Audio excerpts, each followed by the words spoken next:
So I want to talk to you. Happy Monday, by the way. I want to talk to you today a little bit about time management. I coach a lot of loan officers, and oftentimes I hear, they're struggling with their time. And I want to reframe a little bit what I think gets circulated around quite a bit in the coaching community, and maybe you can resonate with this. But I remember being told once by a coach, white space on your calendar is evil. Don't leave white space on your calendar. In other words, what he was saying was you need to make sure that you're filling every single minute of every hour on your workday with being intentional. Now, look, that sounds great, right? It sounds like a good concept.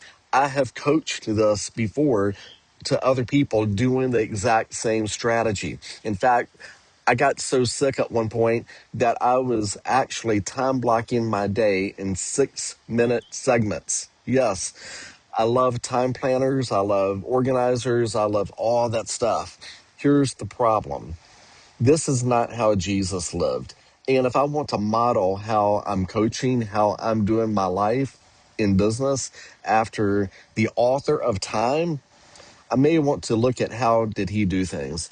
You know, I, I've been doing a little studying on this, and there are two Greek words when it comes to time and how time can be translated.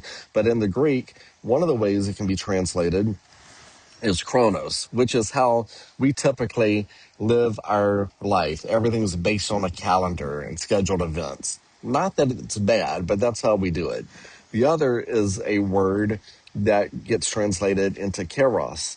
And what that means is it's more defining the precious moments in time.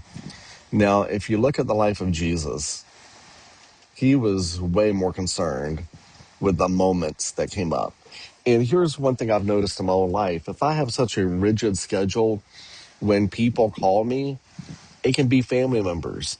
It can be friends that may call me throughout the day. It would kind of annoy me because I'm being interrupted and taken off my schedule.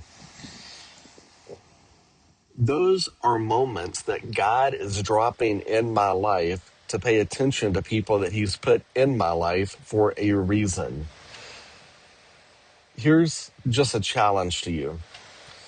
When you go through this week, look for these special moments in time and don't be so rigid in your calendar that you're not able to be there and be present with the people that God has put right directly in front of you in your life. And that may be business people, it may be clients, maybe leads, it could be your wife, it could be your kid, could be a friend that just needs you right now, right? Pay attention to the moments in time because truly that's what matters more than anything else. You're free your space up some on your calendar. Don't be so rigid. 6 minute segments, 30-minute segments. Leave some white space there so you've got time to react to the moments that God drops in your life.